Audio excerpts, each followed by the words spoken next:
Labas, kas jungiatės. Šiandien aš pasijungiau pakalbėti, kaip visada, psichologiniam temom. Jeigu turite klausimų, galite užduoti savo klausimus. Šiaip sau plepėti apie neaišku ką, apie nieką, man kažkaip sudėtinga. Tai aš galiu padėti jums, jeigu jums ten kažkas tai, nežinau, nerimas kankina, jeigu baimės kankina, jeigu yra, net nebūtinai kankina iš tikrųjų. Jeigu turite svajonių, kurias norite, kad jos išsipildytų, žodžiu, tiesiog užduokite bet kokį klausimą ir aš jums jį atsakysiu. Aišku, tai, kad aš atsakysiu į klausimus online yra ne tas pats kaip asmeninė konsultacija, tai jeigu kažką tai rimčiau turite, ką norite išsispręsti, tai geriau jau ateiti į asmeninę konsultaciją. Bet jeigu turit šiaip, praeitą kartą vakar buvome mes prisijungę su Viktorija, mano kolegė, žodžiu, darėm dviese laivą ir buvo labai daug tokių labai gerų klausimų, pavyzdžiui, kaip tvarkyti su sielvartu, su gedulu, kaip tvarkyti su gedulu, kaip įveikti neryžtingumą, ką daryti, jeigu, pavyzdžiui, save sabotuoji, žinai, kad reikia daryti, bet nedarai. Tai jeigu turite kažkokių klausimų, aš mielai atsakysiu jums. Taip, sužinokit, sėdėti ir šnekėti, aš kažkaip tai nelabai moku. Bet reikia turbūt gal kažkokią temą pradėti, ar ne? Parašykit ką nors, nes aš matau, jūs prisijungiat. Kaip laikotės, pasakykit, kaip šiandien gyvenate, kaip jums penktadienis, kaip penktadieniais, ar būnate pavargę, ar visai normaliai. Ar laukiate savaitgalio, ar savaitgalis tiesiog dar viena eilinė diena, niekom neypatinga. Tai parašykite. O kol jūs galvojate klausimus, gerai, aš tada užvesiu. Žodžiu, kas norite, galite užsiprenumeruoti. Labas, Mariau. Puikus penktadienis, laukiu rytojus. Kas bus rytoj? Ar tiesiog, kad šeštadienis užtenka to ir viskas. Žodžiu, tai čia kas jungiatės, tai jūs jungiatės pakalbėti psichologinėmis temomis. Jeigu turite klausimų, juos galite užduoti man. Nesvarbu, kokius klausimus. Aš juos atsakysiu, o dabar pakalbėsiu galbūt taip, žodžiu, kad ką pradėjau sakyti, žodžiu, aš turiu sukūrusi tokią prenumeratą. Nemokamai, kas norite, kas užsisakė tą prenumeratą, penktadieniais ryte gauna laišką nuo manęs. Ta prenumerata vadinasi susivokimai. Ir aš dalinuosi susivokimais, tai yra idėjomis, kurios man atėjo į galvą, bet jos gali būti naudingos ir kitiem. Ne tai, kad net gali, o jos yra naudingos kitiem. Ir vakar, ką aš rašiau, vakar kūriau laišką, kurį šiandien visi gavo. Tai aš rašiau apie tai, kad kas būna, kodėl tai būna kartais arba ne kartais, galbūt kažkas tai nuolatos tame gyvena, kad jaučiasi, kad visi užkniso. Visi ir viskas užkniso, niekam čianais niekas nerūpi, niekas nesvarbu, visi, žodžiu, jeigu tu jauti tokį atsiskyrimą, jeigu tu jauti, kad tavęs nevertina, negerbia ir nebrangina, jeigu tu jautiesi nesvarbus ir jeigu visi užkniso, jeigu jauti nusivylimą žmonėmis, jeigu jauti, kad tave žmonės nuvilia, kad žmonės kažkur tai toli, kad jie ten su tavim taip nebendrauja, taip kaip, ta prasme, kaip tu norėtum. Visa tai yra, dažniausiai žmonės nesupranta, kad tai yra susiję ne su kitais žmonėmis, o su tavim, su tavo konkrečiai saviverte. Kitaip tariant, kuo tu labiau savo neduodi palaikymo, tuo tu labiau jauti palaikymo trūkumą, bet kadangi nesupranti, kad tai yra tavo vidinis jausmas, tu turi, kaip užkrauni atsakomybę už tavęs palaikymą kitiem žmonėm. Ir kadangi labai nuoširdžiai tiki, kad kiti turi tave palaikyti, pats negali savęs palaikyti, lauki, kol kiti pagaliau pradės tave palaikyti ir vis nejauti, kadagi mane palaikys kiti ir vis nejauti. Ir dėl to vis auga toks nusivylimas ir toks liūdesys ir vienišumas ir atsiskyrimas nuo visų ir toks, ir gerai, ir nafik, ir vienodai man rodo. Ir visa tai yra nesusijęs su kitais žmonėm, visa tai yra susijęs su tavim, su tuo, kaip tu, kokį santykį su savim kuri. Tai aš toj paskaitysiu, žiūriu komentarą, šiek tiek parašėte. Čia dabar aš tiesiog pašnekėjau, kad užvesti temą kažkokią tai. Tai jūs rašykit savo klausimus, savo komentarus, aš juos atsakysiu. Simonas sako, kad labas, laukiu naktinės, nieko ypatingo, naktiniai pamainoj dirbiu. Šiaip užjaučiu. Jeigu naktiniai pamainoj dirbi, tai užjaučiu, nes naktinės pamainos siaubingai išdaužo psichiką. Tikiuosi ilgai nedirbsi, jeigu čia naktinė pamaina, jeigu teisingai supratau, tai tikiuosi šis periodas, kai dirbi naktinės pamainas, netruks ilgai, nes iš tikrųjų tai labai, labai sudėtingas pasiekmes turi ir paskui tos pasiekmes sveikatai, psichiniai sveikatai, nervų sistemai, žodžiu, labai tokios prastos pasiekmes būna ir labai labai sunku jas paskui atstatyti. Ir dar Simonas rašo, kad mane žmonės erzina dažniausiai. Tai čia, pavyzdžiui, viena, jeigu čia aš teisingai, pažiūriu, ar čia naktinė pamaina, 8 metai dirbu. O tie, siaubas. Čia yra siaubinga. Tai dėl to tave žmonės ir nervina, dėl to, kad tavo nervų sistema neveikia, nefunkcionuoja tinkamai. Dėl to, kad žmogus, kaip savo nori, tikėkit, norit ne, žmogus yra dienos būtybė. Mes esam sukurti būti aktyvūs dieną ir būti pasyvūs naktį. Mūsų visi ciklai, mūsų visi vidiniai procesai, viskas pas mus, virškinimas, viskas, kas tik nori, yra sukurta taip, kad vieni procesai vyksta dienos metu, kiti procesai vyksta nakties metu. Ir kai mes einame prieš savo, programinę įrangą, kai, pavyzdžiui, turi išmanų telefoną ir su tuo išmaniuoju telefonu kali vinis, nes, daiktas geras ir galima vinį įkalti.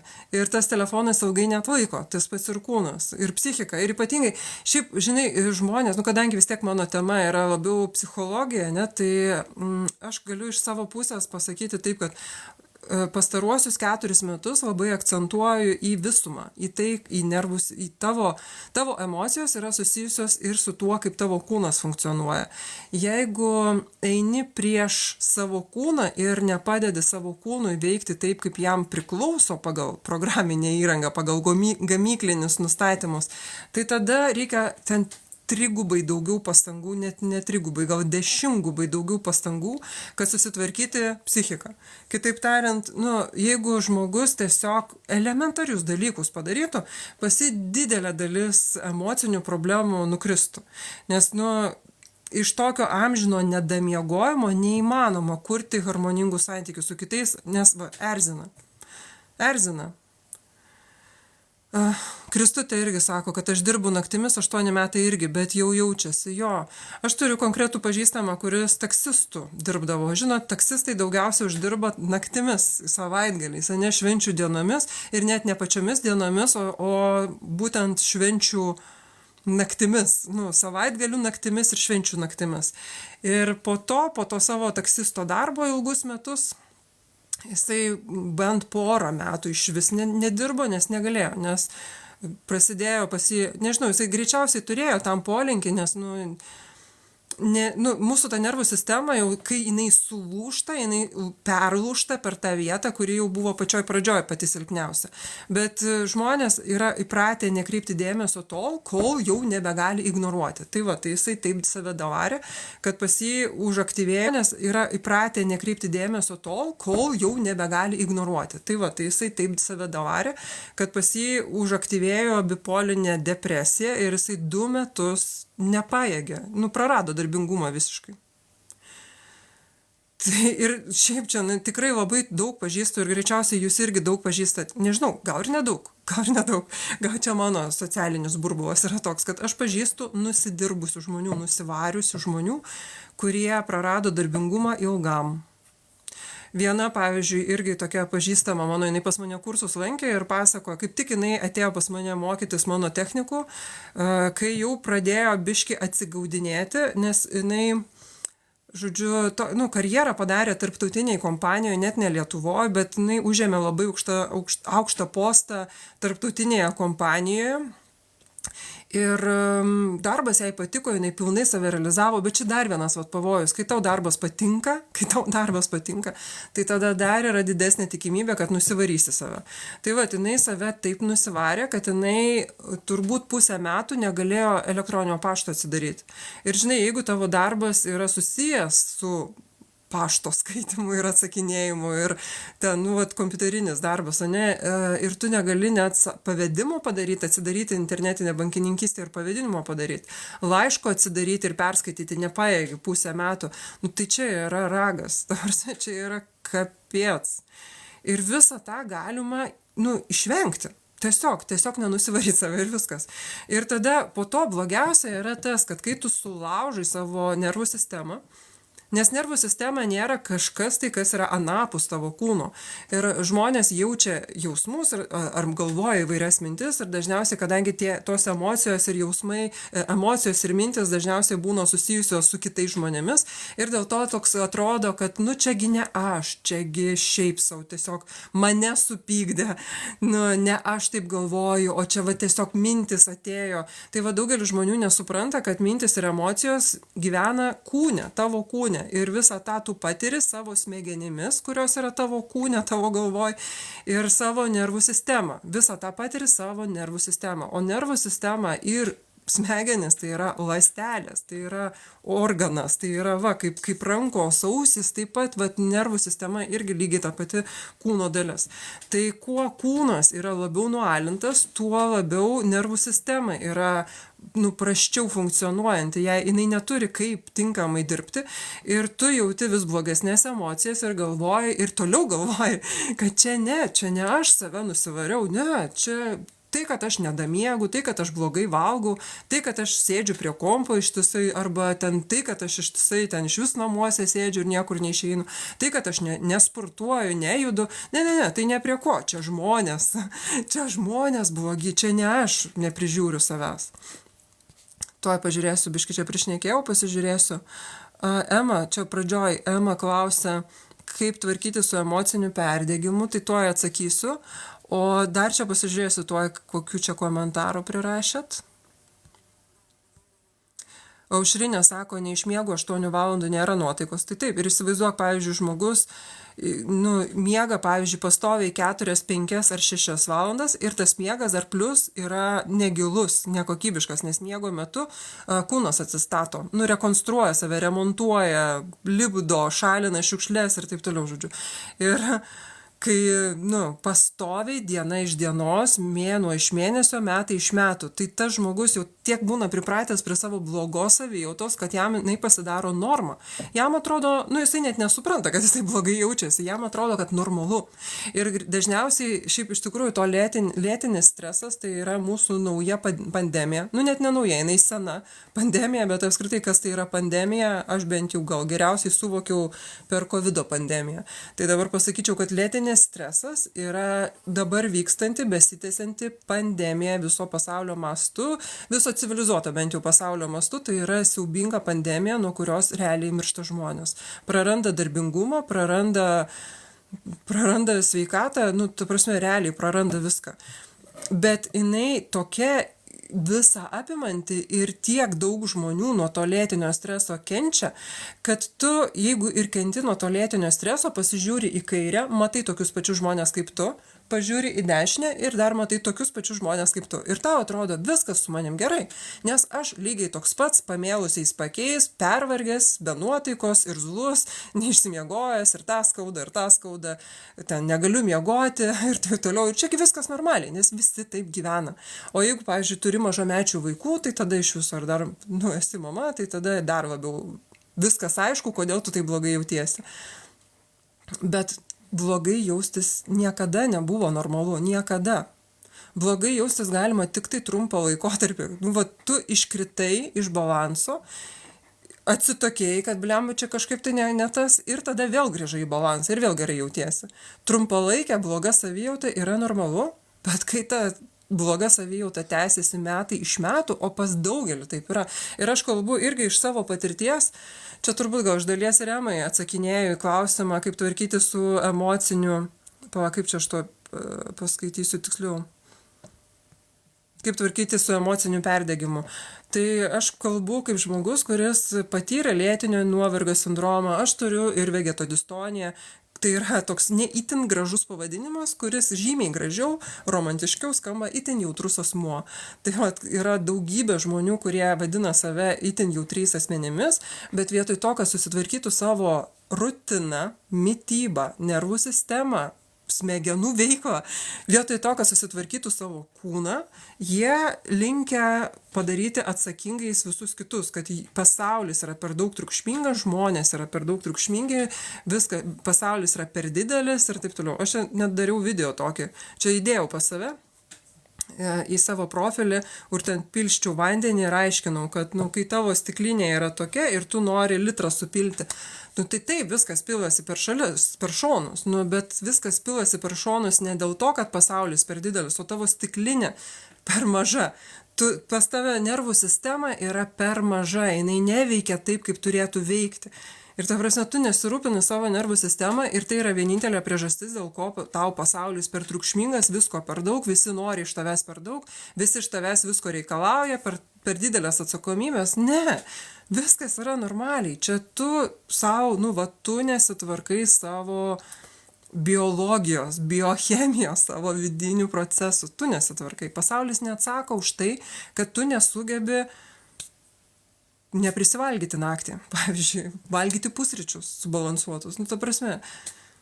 Tai va, tai einu toliau skaitau. Ką parašėte? Su miegu iš vis tragedija. Tai taip, Simonas rašo, Simonas tas, kuris dirba naktinėse pamainuose 8 metus, su miegu iš vis tragedija, taip. Ir beje, net jeigu nedirbate kas nors naktinėse pamainuose ir su miegu tragedija, tai prastas miegas yra lėtinio streso požymis, vienas iš požymių. Jeigu tu negali miegoti, arba tu neužmiegi, arba čia šiaip tai dar dažniau būna, kad žmogus užmiega, bet 3 valandą prabunda ir nebeužmiega, arba ilgai neužmiega, arba paryčiais 4-5 atsibundi ir nebegali užmigti. Čia yra lėtinio streso pasekmė ir jeigu tu nesitvarkysi savo lėtinio streso, situacija negerės. Va šitą tai aš 100% galiu pažadėti kiekvienam. Jeigu tu netvarkysi savo lėtinio streso priežasčių, jeigu tu nesitvarkysi savo kūno, jeigu tu nesitvarkysi savo kūno, tai nervų sistemos, jeigu tu viso to nesitvarkysi, tikrai savaime nepagerės. Savaime tikrai nepagerės. Tada pareis širdis, išeis šaibom širdis, alergijos, visokios autoimuninės lygos. Ta prasme, kūnas tiesiog atsijunginėt pradės tau, nes kūnas negali veikti. Stresas tai yra labai reikalingas ir labai svarbus. Jisai, reikalingas. Bet stresas, jo paskirtis, kad tokį tonusą duoti, bet trumpalaikį tonusą, kad tu galėtum pabėgti, apsiginti arba pasislėpti, sustingti, kad tu galėtum išgyventi tą akimirką, kol tau gresia pavojus. Bet tas lėtinis stresas iš ko? Iš to, kad visas pavojus yra nerealiai, realioje realybėje, o lėtinis stresas iš to, kad tu savo galvoj nuolat prisuki, prigalvoji savo kažkokių grėsmių, nuolat nerimauji, nuolat bijai. Plus dar tikrai labai prie to prisideda, bet čia yra labai susiję, kai žmogus nuolat stresuoja, jisai labai nuolat yra susiorientavęs į išorę, o ne į savo vidų. Jis nuolat galvoja apie kitus, kaip kiti, ką į jį žiūri, kaip jį vertina, kaip ką galvoja, kaip nusivils, nenusivils, ar jie nuvils, nuolat išėjęs iš savęs centro į išorę. Ir kuo jisai labiau galvoja apie išorinius dalykus visus, tuo jisai mažiau galvoja apie save ir tuo mažiau jaučia netgi save. Tai ir pats savo, ir save mažiau jaučia ir taip pat dėl to, kad pats savo atrodo nesvarbus. Čia netgi su savivertė labai stipriai susiję. Kuo tavo yra žemesnė savivertė, tuo tavo savijauta yra nesvarbi. Tau tada, kuo tavo žemesnė savivertė, tuo tau svarbiau visa tai, kas yra aplinkui, visi kiti žmonės, tavo pareigos, atsakomybės. Viskas yra svarbiau už tai, kaip tu jautiesi. Už tavo miegą viskas yra svarbiau, už tavo mitybą viskas yra svarbiau, už tavo fizinį aktyvumą viskas yra svarbiau. Viskas yra svarbiau už tai, kaip tu jautiesi, nes tai, ką tu jauti, tavo nuovargis, niekas nejaučia tavo nuovargio, tik tu. Ir kai tu pats savo esi nesvarbus, tai tau nesvarbu, kad tu blogai jautiesi, nes tau svarbiau kaip kiti. Tai va, ir iš viso to, tada ir tas ir gaunasi. Toks čia kaip, čia yra labai susiję tarpusavį. Lėtinis stresas ir žema savivertė ir dėmesio nekreipimas į tai, ką valgai, kiek miegi, kiek judi. Ta prasme. Ir čia toks net neaišku, čia kaip žinai, kas pirmas buvo, višta ar kiaušinis ar višta. Nu, tai kaip ir, ta prasme, kaip kiaušinis gali būti be vištos, bet be kiaušinio vištos irgi negali būti. Tai va čia tas lėtinis stresas ir nesirūpinimas savo vidinę būseną, savo sveikata ir savo emocinę sveikatą, tai yra visiškai susiję. Ir jo labiau, kad tas vis viena, tada tas užsisuka. Kuo pas save didesnis stresas, tuo didesnis nerimo lygis, tuo tu nesaugiau jautiesi, tuo tu labiau žiūri į aplinką, kaip aplinką sukontroliuoti, kad savo geresnę tą savijautą sukurti, saugumą sukurti, nes galvoji, kad ne tu savo viską darai, o aplinka tau daro ir, žodžiu, taip viskas ir sukasi, tol, kol tu nesustoji ir kol neatsisuki į save ir kol nepradedi tvarkyti savęs. Beje, tą progą pasakysiu, kad aš sukūriau, man patiko labai pačiai, aš kai kūriau, man pačiai labai patiko ir gaunu labai gerų atsiliepimų. Ir kitiem, taip suprantu, irgi patinka, iš gerų atsiliepimų spėjau, sukūriau 30 ramybės dienų ciklą tokį. Jūs jį galite rasti mano puslapyje astaivaškevičiūtė.eu, tiesiog nueikite į mano profilį ir rasite ten profilio viršuje prikabintas mano puslapis. Ir ten tarp ciklai kursai, žodžiu, nueisite ten ir pamatysite 30 ramybės dienų. Tai yra 30 dienų, tu kiekvieną dieną, kai užsiprenumeruoji, o ten tikrai labai simbolinę kainą padariau. Tai 30 dienų, kiekvieną dieną tu gauni laišką nuo manęs su tos dienos tema, tos dienos užduotėlė, su tos dienos, kartais ten yra meditacija, kartais nėra. Tai jeigu tu nuoširdžiai, kiekvieną dieną gausi ir kiekvieną dieną perskaitysi su visais tais įkvėpimais ir iškvėpimais, kuriuos aš įdėjau tekste, jeigu tu viską padarysi, tai tikrai tavo, nebent turi giluminių kažkokių tai labai ten, kažkokių rimtų problemų, kurias reikia spręsti asmeninės konsultacijos metu. Bet jeigu neturi kažkokių labai giluminių problemų, tai greičiausiai tau tikrai padės tas ciklas ir tu gausi labai daug naudos. Aš tą sakau, spręsdama iš komentarų, kuriuos gavau. Ir čia turbūt gal Emai galėtų būti irgi patarimas, kaip klausia, ką daryti su emociniu perdegimu. Visokių būdų yra. Bet čia yra iš tikrųjų emocijos labai labai svarbu suprasti. Žinokit, kad emocijos negyvena už kūno. Emocijos negyvena už kūno. Emocijas tu jauti savo nervų sistema, savo smegenimis.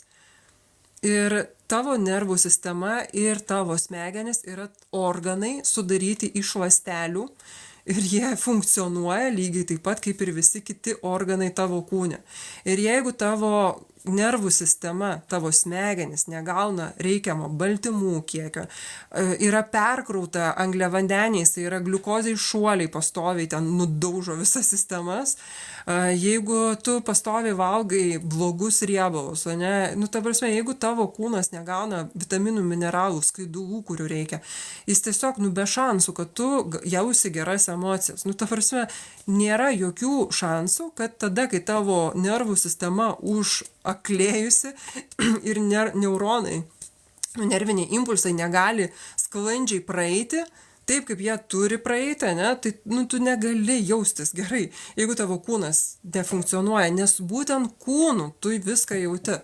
Ir tada šalia to, kai kūną tu tvarkaisi, tai tada tau žymiai lengviau einasi susitvarkyti absoliučiai viską, vaikystės traumas, nerimus, visas panikos atakas, perdegimus visus, bet viską, tau žymiai lengviau einasi susitvarkyti tada, kai tu dar papildomai ir kūnų, kai kūnas tau nebetrukdo, o kai kūnas tau padeda.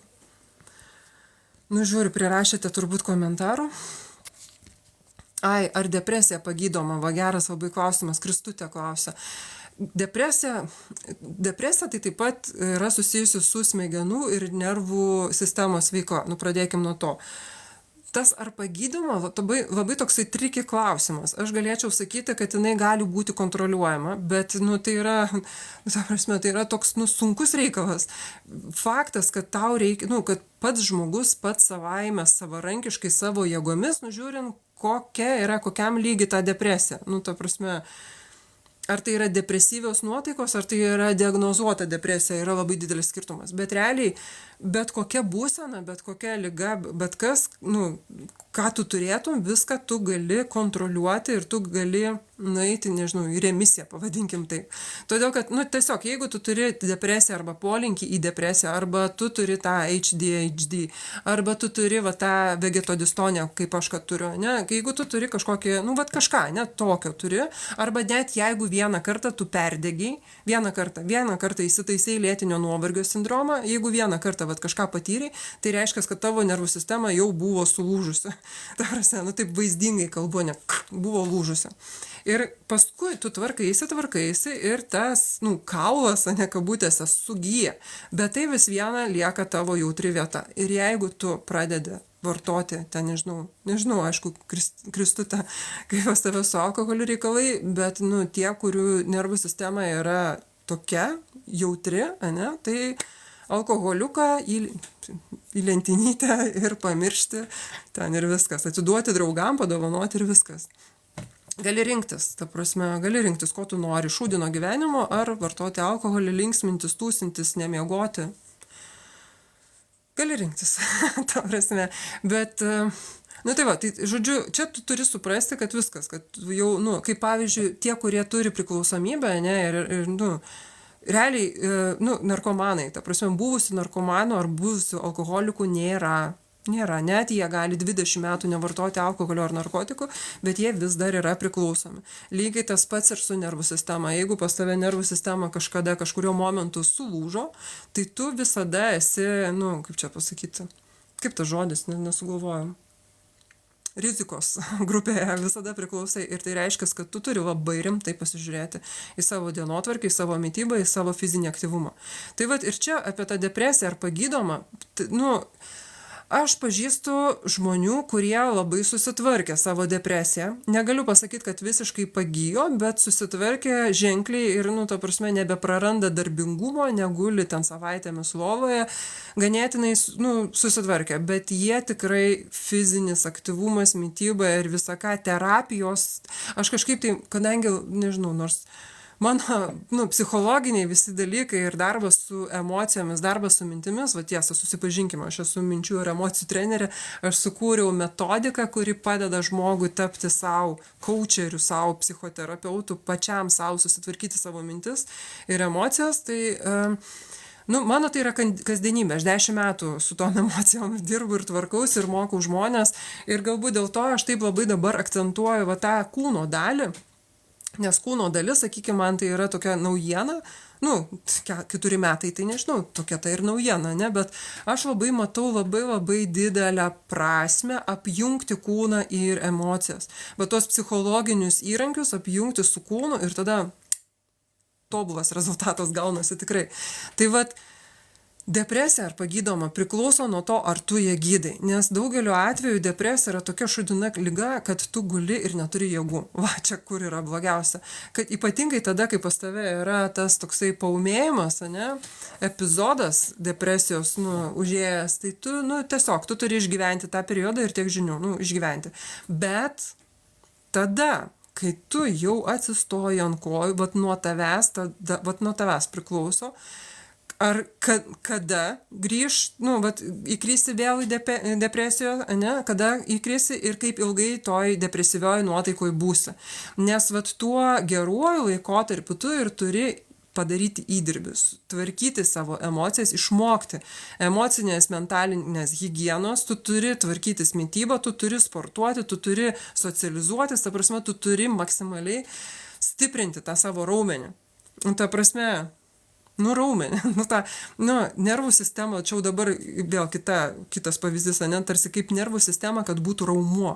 Tai tada, kai tau tas raumuo patemptas ir tu negali su tuo raumeniu nieko daryti, čia kabutės, bet kai tau yra ta depresijos periodas užėjęs, tai tu negali nieko daryti, ta prasme, realiai. Tu susitaikai su tuo ir tiesiog išgyveni. Bet tada, kai tu atsistoji ant kojų, kiek tu užkočiosi tą savo kabutėse raumenį, ne, nervų sistemą, tiek tu atlaikysi kitą epizodą arba atitolinsi jį, arba palengvinsi jį, arba, žodžiu, nuo tavęs priklauso. Bet čia tikrai reikia pagalbos. Mažai šansų, kad žmogus pats gali susitvarkyti dar ir dėl to, Nu, ta prasme, pats gali, nu, ta faktas, kad jis pats ir turi tvarkytis, niekas kitas už jį nesutvarkys. Bet pagalbos reikia. Ir pagalbos reikia dėl labai paprastos priežasties. Kai tu ilgą laiką, čia ne tik apie depresiją, ne, čia bet kas, bet kurioj tu būsenoje būtum, ar ten ilgą laiką užsisėdėjai toksiškose santykiuose, toksiškame darbe, ten pastoviai, ten atidėlioji ir nedarai, nu, žinai, kad va, tą reikia padaryti ir nedarai.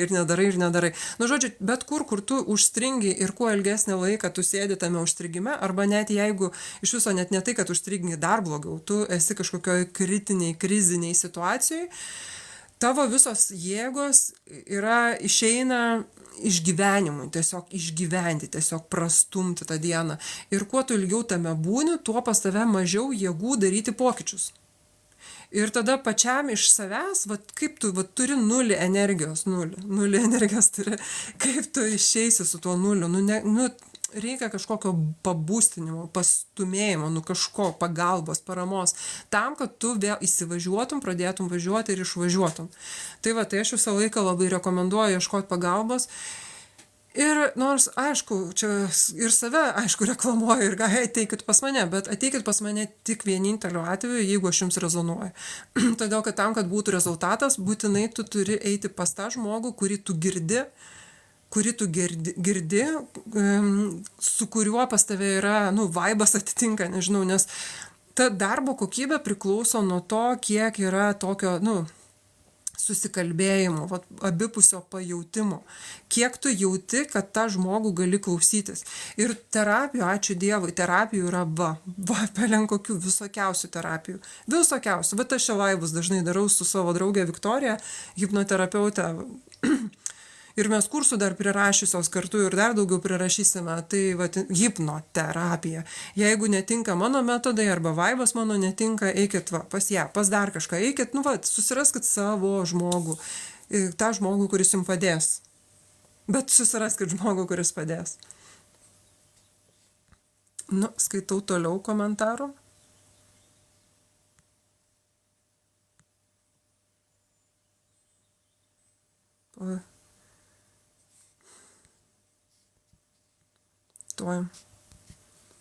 Tai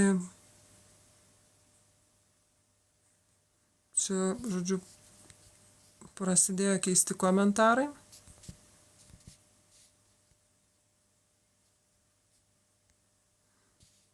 Tuo aš šlikščius užblokuoju.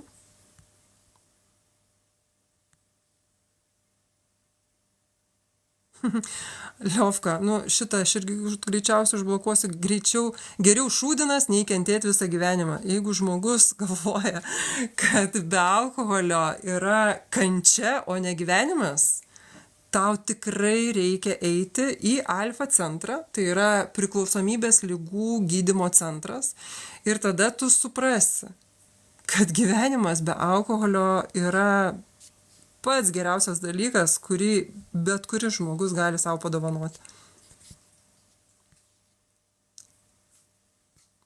Kristutė, mane gydo 5 metai jau, bet kiek nueinu pas gydytoją, sako, vis krentam žemyn. Žinai, aš neturiu, ką tau, ta prasme, kaip čia pasakyti, aš nežinau, kaip tave gydo tuos 5 metus, ką tu pati savarankiškai darai. Aš nežinau, kaip vyksta. Jo, taip, gali blogėti, bet gali blogėti, kai kažkas yra negerai, kai kažkas netitinka. Nežinau, ar tu terapijas kokias nors taikai, nes depresija, jinai ne šiaip, dar toks dalykas turbūt, kurį ne kiekvienas supranta, kad nei depresija, nei kažkokia kita ten, tas itin jautrus asmuo, nei dar kažkas, tai kas susijęs su nervais, tai nėra kaip virusas, kad kažkas nusičiaudėjo šalia tavęs ir tu užsikrėtei depresiją. Tai yra pasekmė. Tai reiškia, nervų sistema jinai sulūžo kažkurio momentu, neatlaikiusi krūvio. Tai reiškia, ilgą laiką buvo, pakankamai, nes kiekvienam ten skirtingai gali būti tas ilgas laikas, bet ilgą laiką tavo nervų sistema kentė labai didelį stresą, kuris buvo netvarkomas, ignoruojamas, į kurį nebuvo kreipiama dėmesio. Dėl kažkokių priežasčių buvo ilgą laiką nekreipiamas dėmesys į tai, kaip tu jautiesi, tu nekreipiai dėmesį. Ir depresija tai yra tai jau yra tiesiog pasekmė to, kas buvo prieš tai. Tai nėra virusinis susirgymas kažkoks. Tai yra tiesiog neatlaikė nervų sistema. Taip, ten galbūt kažkokių cheminių medžiagų ar kažko tai trūksta, bet, cheminės medžiagas vaistais dabar galima atstatyti, ne? Bet kodėl tada blogėja? Tai va čia yra kitas klausimas. Tai reikia ieškoti priežasčių, kodėl blogėja. Kodėl? Ne tai, kad konstatuoti blogėja, bet o kodėl blogėja? Nes negali būti per 5 metus, 5 metai yra tikrai pakankamas laiko tarpas išmokti stabilizuoti būseną. Tai mano tada vėl klausimas tau, ar tu sportuoji?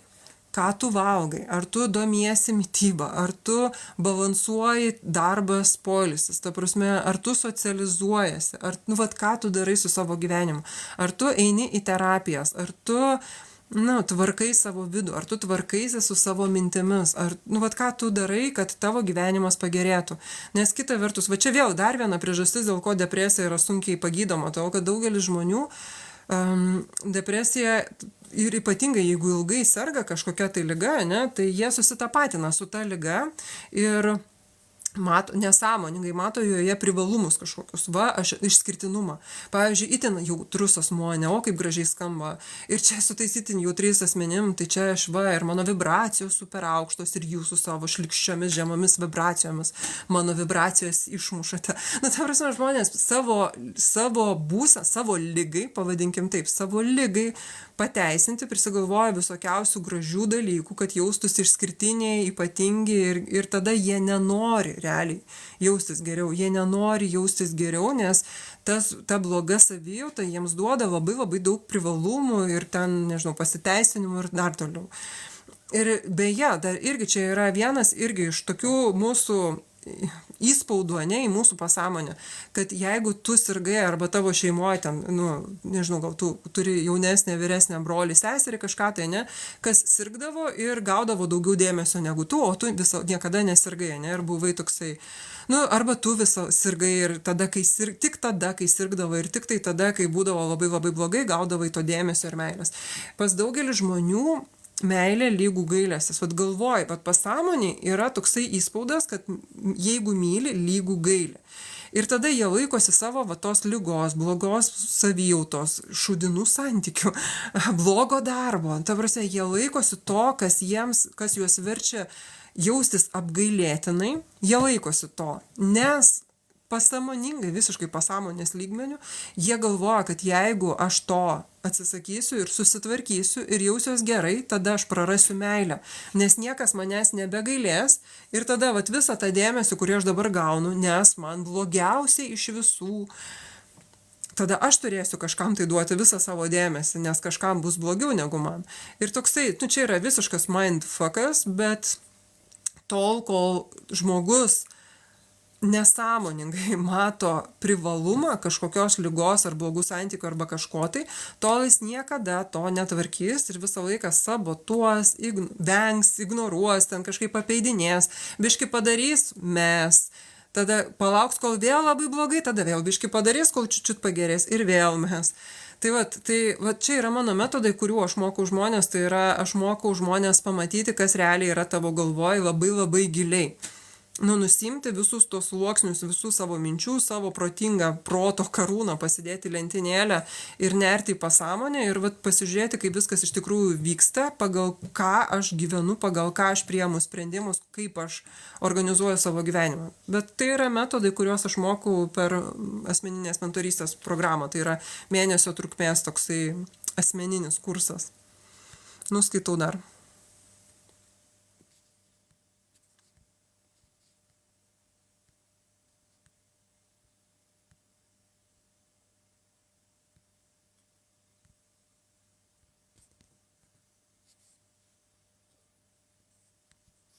Tai čia dar blokuoju.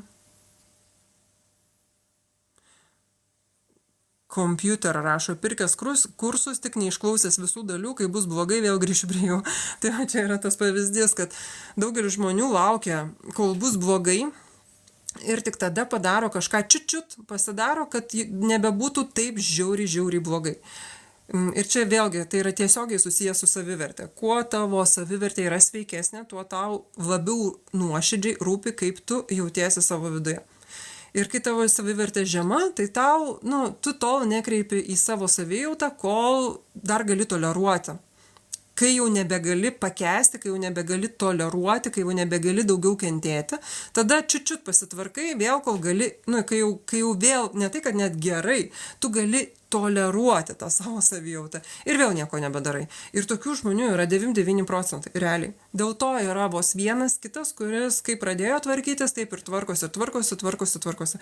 Aš savo metodą sugalvojau prieš 7 ar 8 kažkur metus.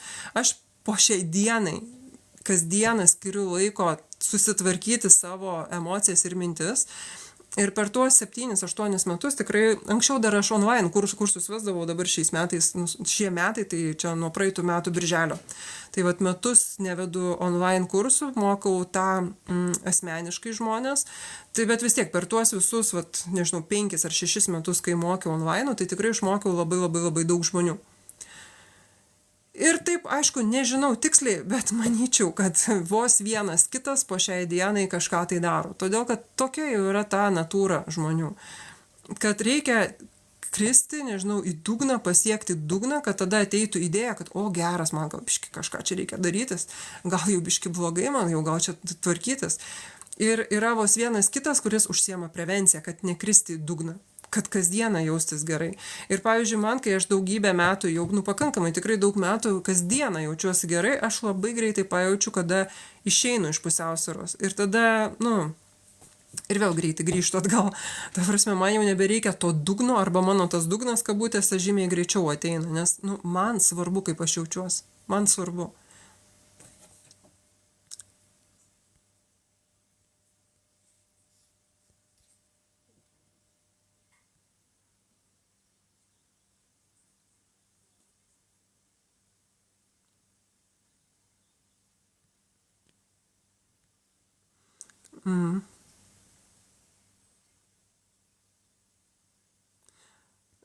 Solo Graft klausia, taip, kad ar po depresijos būsit kitoks žmogus, gal depresija atsiranda būnant ilgą laiką vienoje rutinoje.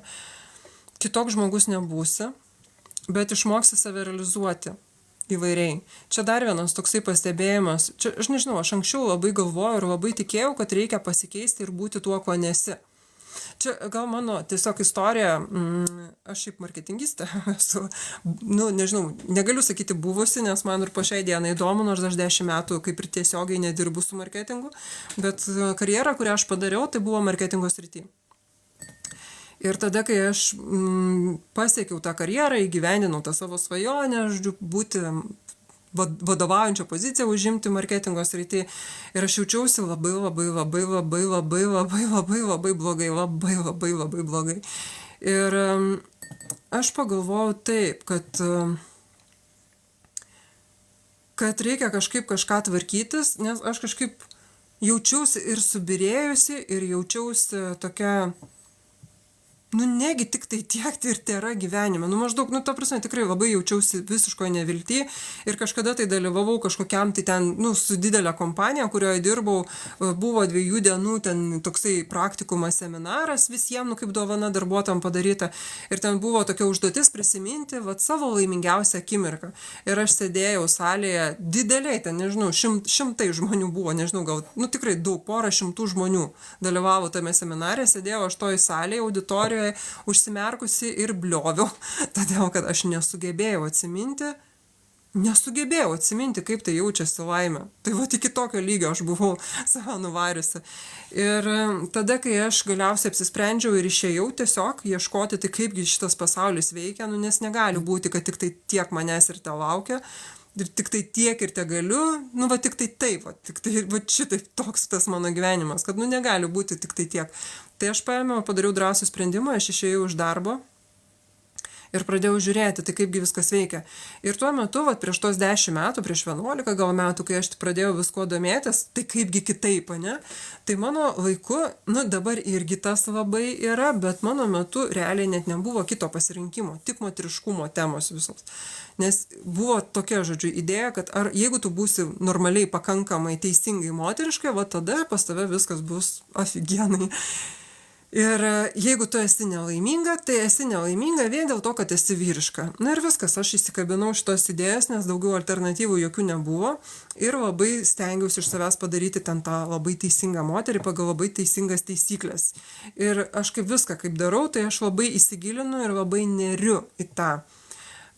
Ir labai, labai taip įsigilinau, kad net pradėjau skaityti paskaitas ir daug, paskaitų visas skaitimas nuo to ir prasidėjo, kad aš pradėjau kalbėti apie tą moteriškumą ir dalintis. Bet po 5 ar 4 metų to viso moteriškumo aš pradėjau matyti, kad blembant kažkaip tai, nežinau, kas reklamoje buvo man parduota su moteriškumu, kad čia jau dabar bus santykiai, sveikata, savijauta, finansai, visas gyvenimas toksai bus, ten tiesiog tu gyvensi rojui su sąlyga, kad jeigu atitiksi moteriškumo taisyklės, tada tavo gyvenimas bus fantastiškas. Ir aš sakau, jau, galiu ranką ant širdies padėti ir tikrai sąžiningai pasakyti, tikrai dariau dar daugiau kiekvieną dieną, nes realiai pas mane, nieko daugiau ir nedariau, išskyrus tą moteriškumą. Tai sakė, nes aš sakau, pradėjau pati skaityti paskaitas, mano pajamos būdavo iš paskaitų skaitimo, o skaitydavau paskaitas apie moteriškumą, kuriuo gyvenu, į kurį buvau šventai įtikėjusi. Ir, žodžiu, labai gilinausi, labai daug knygų skaičiau, labai daug paskaitų klausiau, labai buvau panėrusi tai. Ir pamačiau, kad kažkaip šūdas čia gaunasi, ta prasme, realiai nieko gero, gerai galvoju, gal aš esu išimtis, gal čia man vienai nepavyko kažkas čia, gal man kažkas nesuveikė, ne?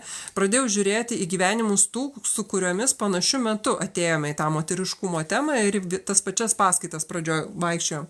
Jų gyvenimai irgi nieko neypatingi, absoliučiai. Aš realiai, kiek nesidairiau aplinkui, aš nemačiau ne vieno žmogaus, kurio gyvenimas būtų realiai toks, koks buvo žadėta, kad bus, jeigu čia viskas padarysi taip, kaip pagal taisyklės. Ir tada fuck you visom taisyklėm ir paskui iš to ir atėjo mano tie metodai, nes mano metodas, kurio aš dabar moku ir pati, kurį praktikuoju, tai yra išsitraukti iš savęs visus stereotipus, visas tas programas pasąmoninės ir įsivertinti, kur mane jos veda, ar jos mane veda ten, kur noriu nueiti. Tai va čia tas klausimas, ar po depresijos būsi kitoks žmogus. Nebūsi. Todėl, kad nesvarbu, kas aš buvau, kuom aš buvau per savo gyvenimą, 5 metų trukmės gyvenimą, o buvau daug ko ir daug ką veikiau ir daug kaip gyvenau, bet per visus savo 45 metus, kad ir kaip keičiau savo gyvenimą, vis tiek aš esu aš. Ir dar daugiau, tu niekada nebūsi laimingas arba laiminga, tol, kol tu stengsiesi būti ne savim. Tikrai.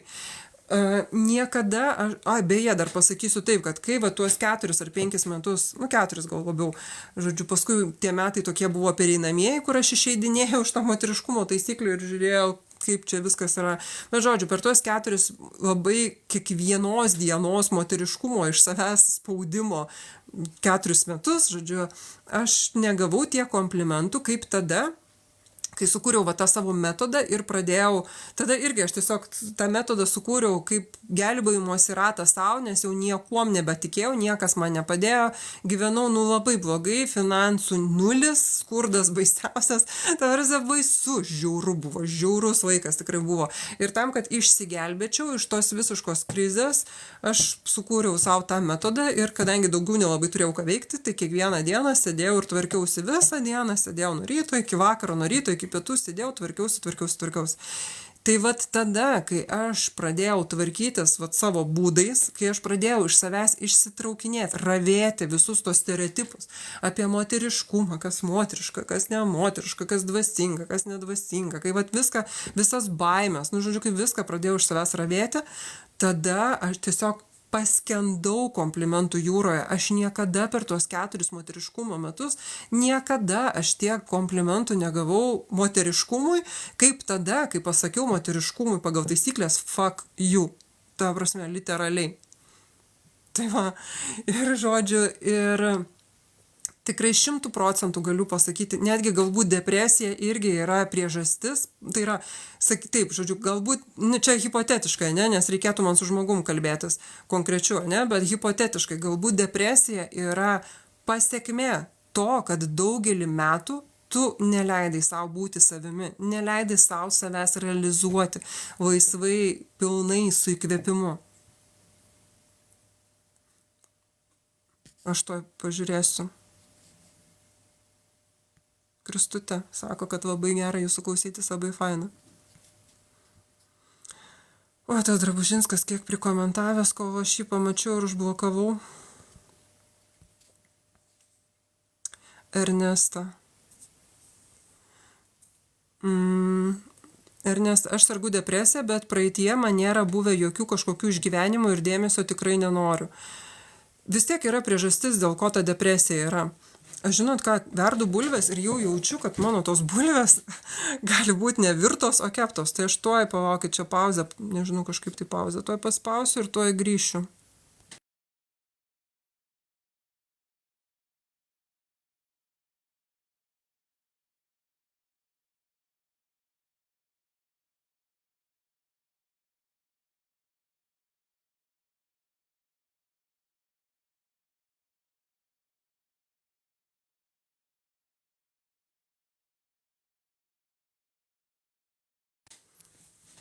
Grįžau. Taip. Ir su tuo dėmesio tikrai nenoriu. Netiesa. Mes visi norime dėmesio. Ir jeigu nepripažįsti, kad nori dėmesio, tai blogai. Turiu omeny, kad sveikas žmogus yra, kaip čia tuoj suformuluosiu, mes esame socialinės būtybės. Mes esame skirti, mes gimę tam, kad mes būtume bendruomenė, tam, kad mes bendrautume su žmonėmis. Tai yra mūsų, vėl programinė įranga, būti tarp žmonių. O tam, kad būtume tarp žmonių, mes turime jaustis matomi. Kodėl vaikai maži sako, mama, pasižiūrėk ir šoka ten į baseiną, ar ten, nežinau, pagaliuką atneša. Pažiūrėk. Mums dėmesio norėti ir dėmesį gauti yra normalu. Dėmesio, per daug žmonės dėmesio nori tada, kai jie vaikystėje neturėjo dėmesio, kai buvo nekreipiami. Juos dėmesio niekas nekreipė ir jie negavo tokio, kaip čia pasakyti, pas juos nėra savaime suprantamo pajautimo, kad aš esu matomas. Nes ką reiškia, aš nesu matomas. Čia grinai pasąmoniniai dalykai. Tai nėra tai, ką tu su savo protingu protu gali sugalvoti. Tai yra tai, kas vyksta pasąmonėje, o sąmonė, protas, logika, tai yra kaip oda. Odos yra labai daug, bet po oda slepiasi organai, kurie ir yra tas gyvenimas mūsų, kur virškina skrandis, širdis, kur plaka, Oda yra labai svarbus dalykas, bet oda skiria vidų nuo išorės, nuo išorinio pasaulio. Netgi oda saugo vidų nuo išorinio pasaulio. Tai ta mūsų sąmonė yra kaip oda, kuri yra tarpininkas tarp išorinio pasaulio ir vidaus. O vidaus yra daugiau negu odos ir vidus ir yra ta pasąmonė. Ir jeigu tu labai remiesi savo logiką, protu ir jeigu tu nemoki, nes tikrai tai yra tiesiog gebėjimas, kurį reikia ištreniruoti.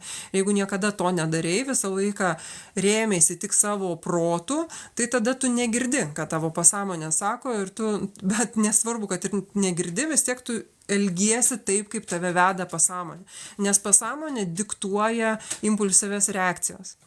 Pasąmonė diktuoja impulsyvias reakcijas, o nesvarbu, tu gali būti belia kokio protingumo, bet kokius diplomus turėti, ką tik tai nori, o ateina kažkokia situacija ir tu sureaguoji taip kaip visada. Ir čia, tiesiog, čia net, dabar skaitau dar tokią knygą apie smegenis, kaip tos smegenys veikia, ten tokio neurogydytojo parašyta. Tai ten net viskas yra parašyta, kad ten ta migdolinė liauka yra atsakinga už tą mūsų baimę, nerimą, ir tas impulsyves reakcijas. Ir jeigu yra nusilpusi jungtis tarp priešakinės smegenų dalies ir tos migdolinės liaukos, tai tada tu ir ilgiesi iš impulso. Nes tavo protas nėra, logika nėra tokia stipri, kad kai tu patenki kažkokią situaciją, kuri tau atrodo pasąmoningai, tu ją nuskaitai pasąmoninių instinktų lygių, tu ją nuskaitai kaip grėsmingą ir tada tu elgiesi taip kaip visada, iš savo pasąmonės. Tai pamiršau, nuo ko pradėjau, apie dėmesį, ne? Tai žodžiu, kai mažas vaikas negauna pakankamai dėmesio vaikystėje, pas jį gali į pasąmonę įsirašyti nuostatą, kad dėl dėmesio reikia kovoti. Dėl dėmesio, dėl galimybės būti matomu reikia kautis, reikia kažką daryti ypatingo, kad tave pamatytų. Arba kitas variantas, ne, tai čia pirmas variantas, tai kovotojas pagal savo prigimtį vaikas buvo, ne, ir pradėjo kovoti destruktyviais būdais, arba atvirkščiai, labai pozityviais, labai stengtis įtikti, patikti, pritapti, užpakalį bučiuoti, žodžiu, va tai, ne?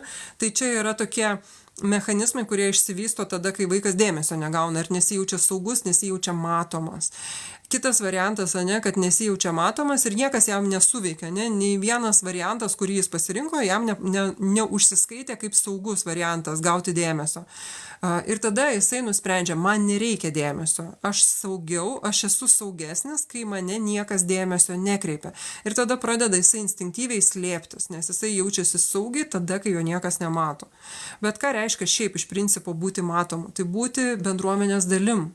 Būti, kai tave mato kai tave mato kiti, jie liudija, kad tu egzistuoji.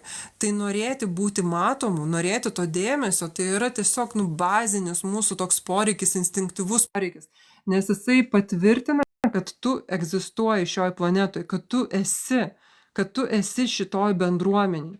Tai dėmesio norėti yra gerai.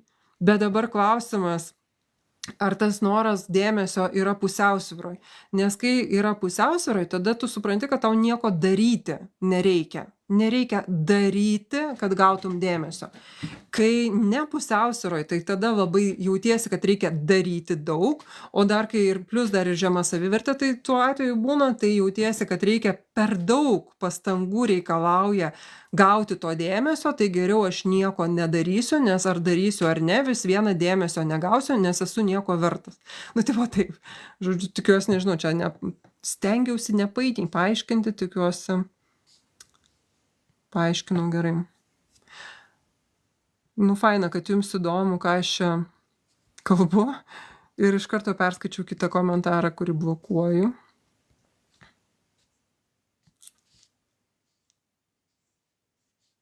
Jo, kompiuter sako, kad moderatoriaus reikia man, kad protiškai atsilikusius pablokuotų. Jo, man reikia. Aš šiandien yra keletą moderatorių, bet nežinau, gal nepasijungia dabar šiuo metu. Jo, reikia, nes aš tada matau 15 naujų žinučių ir dabar scrollinu žemyn ir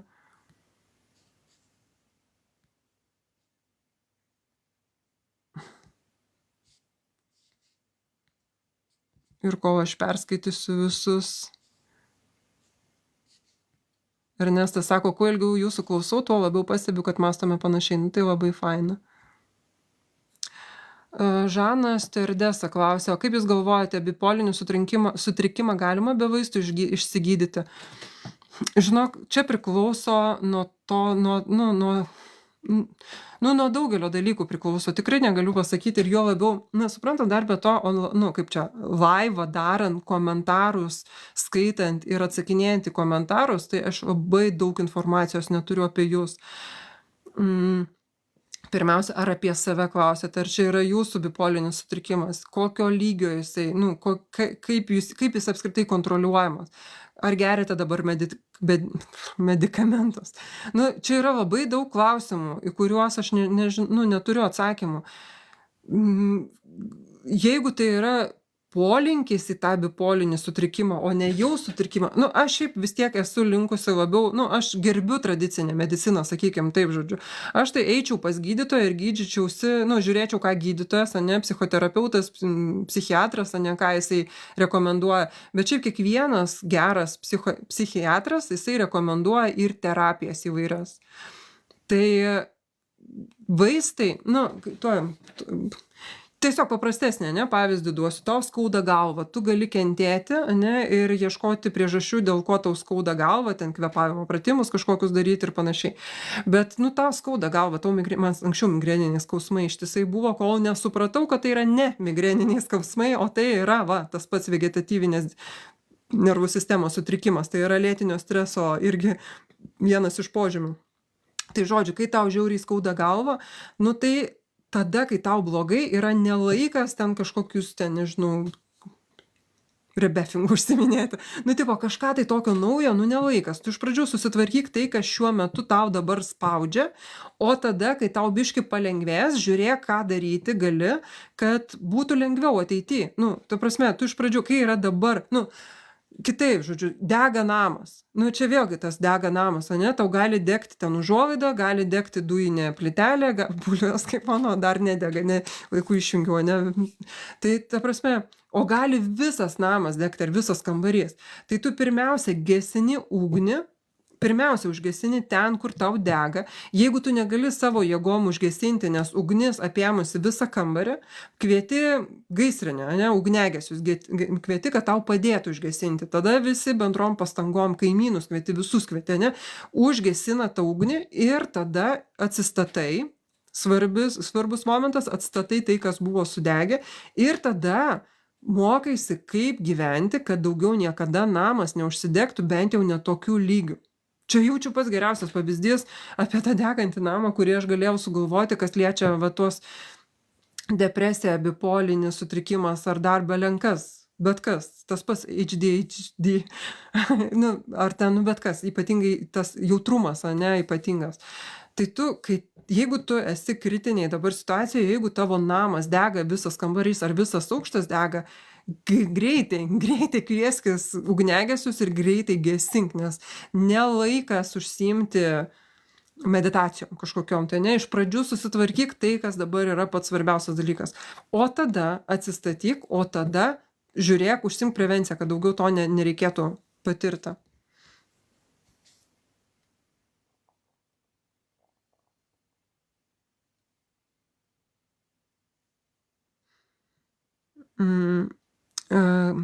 Bandau perskaityti.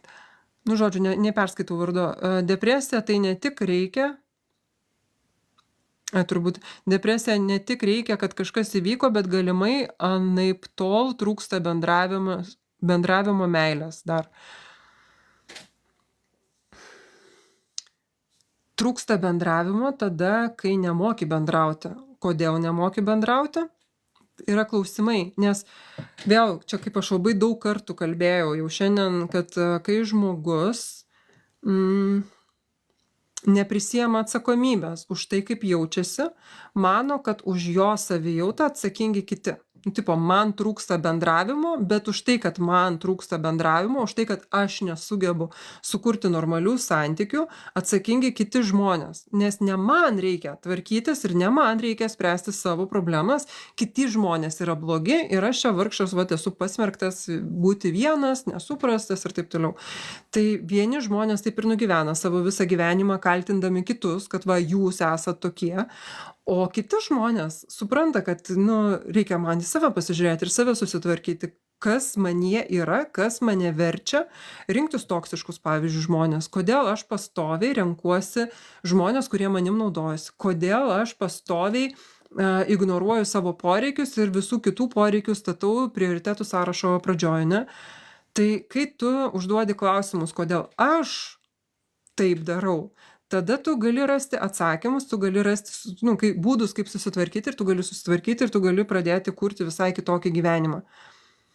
Bet jeigu tu lauki, kol kitas pasitaisys, kol kitas su tavim pradės bendrauti taip, kaip tu nori, nu, tai man tai belieka užjausti tave ir viskas, nes niekas nepasikeis. Aš dar, jau čia sakiau pradžioje, dar kartą pakartosiu. Netvarkomi dalykai nesusitvarko. Ir nepagerėjo. Tai, ko tu netvarkai, turi tendenciją blogėti. Pavyzdžiui, čia tas pats vėl, nežinau, su namais aplinka, ne, nu, jeigu tau pradėjo ten stogas varvėti, ne, lašėti pro stogą ir jeigu tu nieko nedarai, savaime nenustos lašėti. Ateis tokia diena, jeigu tu metai iš metų netvarkysi to varvančio stogo, ateis diena, kad nebeturėsi stogo ir viskas. Tai jau su psichika ir su kūnu yra lygiai tas pats. Jeigu tu nesitvarkai, nuo to, kad tu netvarkai, nes neturi laiko, kažkas yra svarbiau, nuo to savaime tikrai niekas nesustvarkys.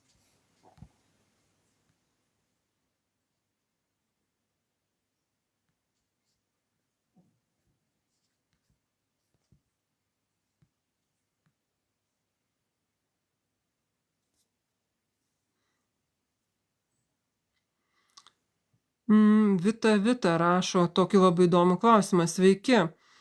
Ar prastas neryškus vaizdas gali būti nerimo simptomas? PS akys tikrintos, viskas ok. Nerimo simptomas? Aš nesu girdėjusi apie tai, bet žinau, kad kai panikos atakos būna, tai tada apskritai toksai, pasikeičia būsena, suvokimas. Tai galėtų būti. Bet čia aš labiau spėju, negu tiksliai konstatuoju tai, kad aš tą tikrai žinau. Aš nežinau, šito negaliu atsakyti. Bet man skamba tikėtinai.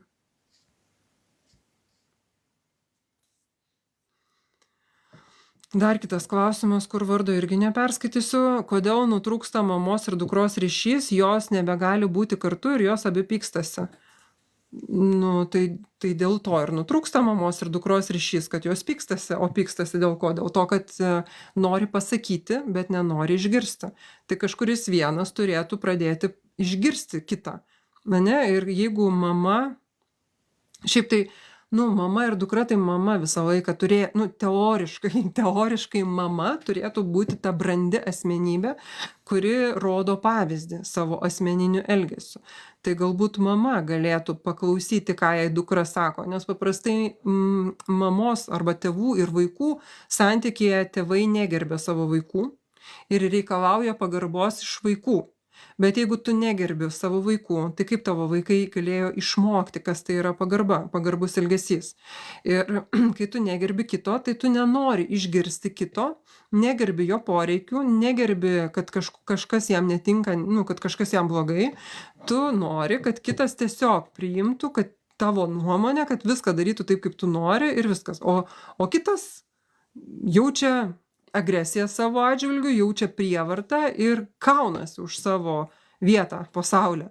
Tai aš nežinau, koks jūsų atvejis yra mamos ir dukros, bet aš tai siūlyčiau, vėl, aš nežinau, neįsivaizduoju, bet jeigu taip spėti reikėtų, tai aš pasiūlyčiau išgirsti, pasiklausyti. Išgirsti tiesiog, ką sako ta dukra arba ką sako mama.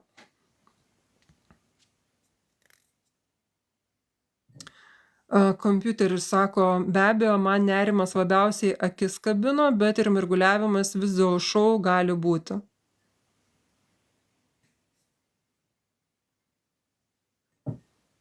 Tai vėl patylėsiu, nes neturiu ką pridurti apie tai. Dirbant kompiuteriu, jei yra nerimas, akis labai gali kabinti.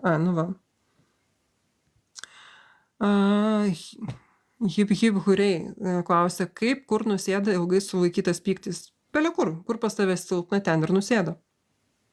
Ta prasme, čia tiesiog vėl, ieškau čia kai tu paaiškinsi, žodžiu, įsivaizduok dabar, pyktis arba bet kokia emocija, yra kaip vanduo. Ir į balioną, pavyzdžiui, pripili vandens ir tą balioną suki, spaudi. Ir vandens kiekis tas pats, bet spaudimas vis didėja ir didėja ir didėja spaudimas, įsivaizduoja tą vizualą. Ir kurioje vietoje trūksta, ten, kur buvo ploniausia sienelė, ten, kur gal brokas koks nors buvo gamyklinis balionų, ir jisai susprogo toj vietoj. Tai bet ką tu spausi ir bet ką, su kuo tu nesitvarkysi, bet kas plyš ten ir išsilies ir nuneš ten, kur tavo silpna vieta. O silpnos vietos dar pridėkime, kad, žodžiu, kai yra vėlgi, aš pastoviai vis kartoju ir kartoju, kad dažniausiai, kai žmonės turi emocinių problemų tada, kai nesirūpina savo vidinę būseną. Nes vidinė būsena, vidinė savijauta, tai yra ir emocinė savijauta, mentalinė savijauta ir fizinė savijauta. Tai kai tu išeini iš savęs centro ir tau nebesvarbu, kaip tu jautiesi viduj ilgą laiką, tai visada būna kompleksas problemų. Ta prasme, tai nebūna, kad viena tik tai problema, vien tik tai pyktis, būna pilno dar krūvo visų kitų problemų. Tai vėl pakartosiu, mityba, miegas, darbas, poilsis, fizinis aktyvumas, kokybiškas socialinis gyvenimas. Bet to nėra ir tada, ta prasme, kai yra kažkur tai viena problema, tai dažniausiai tikrai visada būna daugiau kur problemų. Ir jeigu tu nesirūpini savo kūnu, tai labai didelė tikimybė, kad ir kūne daugėja tų plonų vietų, per kur gali va, tas viskas suplyšti ir išsilieti. Ir gali išsilieti per daugelį vietų iš karto, ne keletą vietų susprogti. Blurry vision.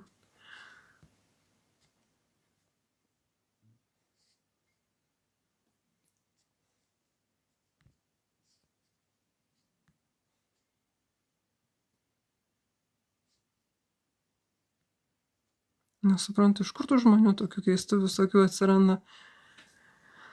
Nu gerai, tai matau, klausimų dabar kol kas nėra, tai aš tada su jumis atsisveikinsiu šiam kartui. Dar kartą primenu, kad jūs galite užeiti į mano profilį ir ten prisižiūrėti visokiausių video, kuriuos aš sukėlusi esu. Galite užeiti į mano puslapį. Mano puslapis yra mano profilėje viršui prikabintas. Ten dabar aš pradėjau, vat jau pradžioj, čia turbūt nelabai kas ir klausėtės nuo pradžios. Pradžioj sakiau, kad aš turiu nemokamą prenumeratą penktadieniais, kas užsiprenumeruoja, gauna laišką susivokimai. Dar pradėjau irgi čia neseniai, tai dar per daug straipsnių nėra, bet pradėjau irgi savo puslapį, savo svetainę kelti straipsnius, rašinų, tekstus tiesiog. Tai va, tai tiesiog galite užeiti mano puslapį, galite pažiūrėti pas mane profilį, visus video, kuriuos esu sukėlusi, galite nueiti į mano svetainę, kuri yra mano profilio viršui prikabinta. Tai va, o Maja, aš kitą kartą atsakysiu, kaip tvarkyti su panikos atakom, jau ilgokai kalbu, tai jau atsisveikinsiu šį kartą. Iki. Oi, o kada kitas vaibas, nežinau.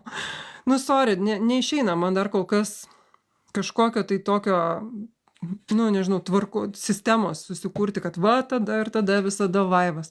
Tai aš tiesiog, kaip man gaunasi, taip ir darau tą vaibą. Tai va, tai iki.